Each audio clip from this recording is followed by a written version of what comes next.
दिल को छू लेगी ये कहानी, बूढ़ी माँ के 100 रुपए। एक लड़का पैदल किसी रास्ते से जा रहा था।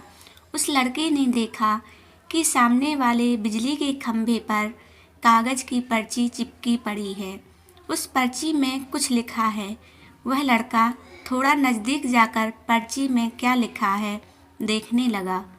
उस कागज की पर्ची में लिखा था, कल इस रास्ते से गुजरते वक्त मेरे 100 रुपए कहीं गिर गए थे।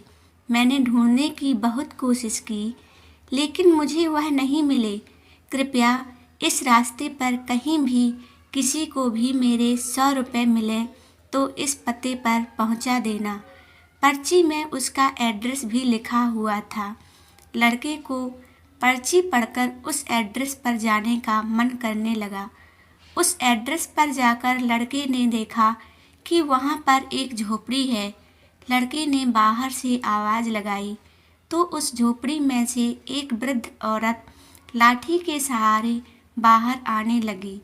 लड़के को पता चल गया कि यह वृद्ध औरत सिर्फ अकेली इस झोपड़ी में रहती है।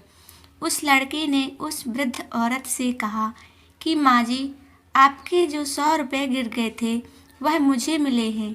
यह रहे आपके 100 रुपए।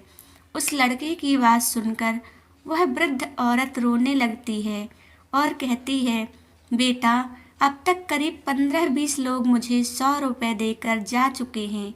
बेटा, मुझे ठीक से दिखाई भी नहीं देता और मुझे पढ़ना लिखना भी नहीं आता। पता नहीं किसने मेरी ऐसी हालत देखकर मेरी मदद करने के लिए ऐसा किया है। लड़के ने 100 रुपए रखने के लिए कहा, पर वह वृद्ध औरत नहीं मानती है।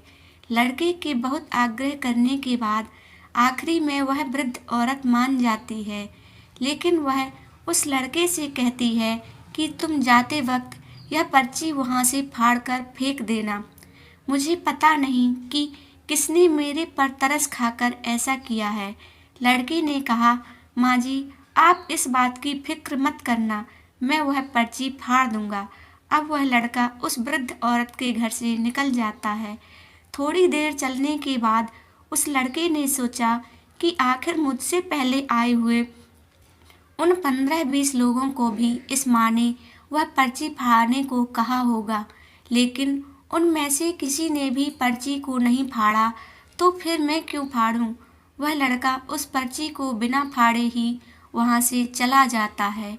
उस लड़के के मन में उस व्यक्ति के लिए बहुत ही आदर और सम्मान था जिसने यह तरीका ढूंढा था और इस जरूरतमंद वृद्ध औरत की मदद की थी।